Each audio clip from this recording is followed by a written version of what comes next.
2022 में cross voting से हारे थे। अब उद्धव ठाकरे और शरद पवार लेंगे बदला। रोचक हुआ महाराष्ट्र विधान परिषद चुनाव।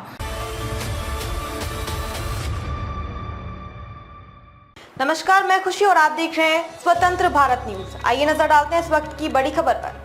महाराष्ट्र विधान परिषद का चुनाव रोचक बन गया है। विधानसभा कोटे से खाली होने वाली 11 सीटों के लिए मंगलवार को अंतिम दिन कुल 14 लोगों ने नामांकन भरे। बुधवार को नामांकन पत्रों की जांच होगी और गुरुवार को नाम वापस लेने का आखिरी दिन होगा। इसे लेकर विधान भवन में चर्चा गर्म है। बीजेपी ने 5, शिंदे सेना और एनसीपी अजित पवार गुट ने 2-2, कांग्रेस ने 1, उद्धव सेना ने 1 और शरद पवार ने शेकॉप के जयंत पाटिल को समर्थन देने का निर्णय लिया है। वैसे उद्धव ठाकरे ने अपनी पार्टी से अपने निजी सचिव मिलिंद नार्वेकर को चुनावी मैदान में उतारा है। बीजेपी ने 5 प्रत्याशियों को मैदान में उतारा है।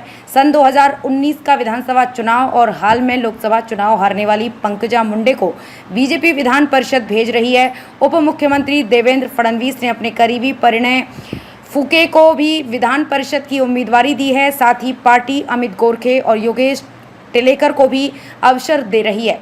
बीजेपी ने 1 सीट अपने सहयोगी दल रैयत क्रांति संगठन के सदाभाऊ खोत को दी है। वहीं महायुति के घटक दल शिंदे सेना ने पूर्व सांसद भावना गवली का लोकसभा टिकट काटने के बाद अब विधान परिषद का टिकट दिया है। कृपालू तुमाने को भी शिंदे सेना ने परिषद में भेजने का मन बनाया है। अजित पवार की एनसीपी ने शिवाजीराव गर्जे और राजेश विटेकर को विधान परिषद के लिए उम्मीदवार बनाया है। एमवीए ने 2 और शेकॉप को समर्थन। महाविकास अघाड़ी के घटक दल कांग्रेस ने वर्तमान सदस्य प्रज्ञा सातव को फिर से विधान परिषद के चुनाव में उतारा है, तो उद्धव ठाकरे ने अपनी पार्टी की ओर से अपने निजी सचिव मिलिंद नार्वेकर को अवसर दिया है। एनसीपी शरद गुट ने शेकॉप के जयंत पाटिल को समर्थन देने का निर्णय लिया है। विपक्ष ने बड़े विश्वास के साथ कहा है कि हमारे तीनों उम्मीदवार जीत कर आएंगे क्योंकि हमारे पास विधायकों का पर्याप्त बल है। महायुति का पलड़ा भारी। 288 सदस्यों वाली महाराष्ट्र विधानसभा में मौजूदा समय में 274 विधायक हैं। विधान परिषद के एक उम्मीदवार को कम से कम पहली वरीयता के 23 वोट मिलने चाहिए। विधान परिषद के चुनाव में महायुति का पलड़ा भारी है क्योंकि बीजेपी के पास 103 विधायक हैं। बीजेपी के सहयोगी दल एनसीपी और शिंदे सेना मिलाकर कुल 182 विधायक हैं, जबकि उसे 13 निर्दलीय विधायकों का समर्थन भी हासिल है।